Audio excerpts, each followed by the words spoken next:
Kelangkaan BBM jenis Pertalite terjadi di sejumlah SPBU di Kota Palembang sejak beberapa hari terakhir. Di SPBU Jalan Merdeka misalnya, SPBU terlihat sepi dari kendaraan karena Pertalite kosong. Banyak pengendara yang memutar balik saat mengetahui stok Pertalite di SPBU habis. Sementara di SPBU Jalan Demang Lebar Daun, puluhan kendaraan mengantri hingga ke badan jalan untuk mendapatkan Pertalite. Antrian terjadi diduga akibat kekhawatiran warga, karena sebelumnya sempat terjadi kekosongan di SPBU ini. Pertamina Nomor 2 Sumbaksem menyebut, ketiadaan Pertalite di sejumlah SPBU karena melonjaknya permintaan masyarakat dalam sepekan terakhir. Hal itu diduga dipicu pelonggaran PPKM sehingga mobilitas warga meningkat. Sementara SPBU tidak dapat langsung memperbarui stok karena menunggu jadwal distribusi dari terminal BBM.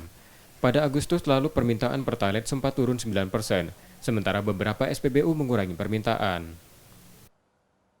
Ya, jadi kita lihat dari pola mobilisasi masyarakat, memang seminggu ke belakang kemarin itu terjadi peningkatan mobilisasi, di mana sebenarnya penyaluran itu normal sesuai kebutuhan biasanya seharian.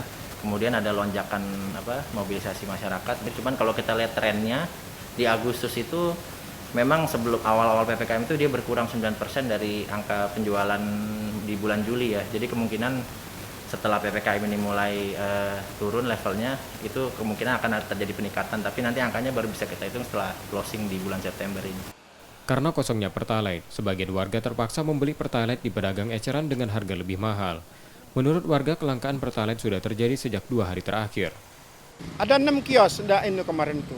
6 kios kosong semua. Nah, hari ini harapan kita akan buka. Katanya juga masih belum siap kan.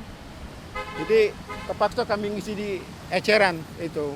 Sudah sejak apa kosong, Pak? Sudah 2 hari. Jangan dikurangi pemasokan stok untuk bensin atau Pertalite ke kios-kios tangki minyak ini.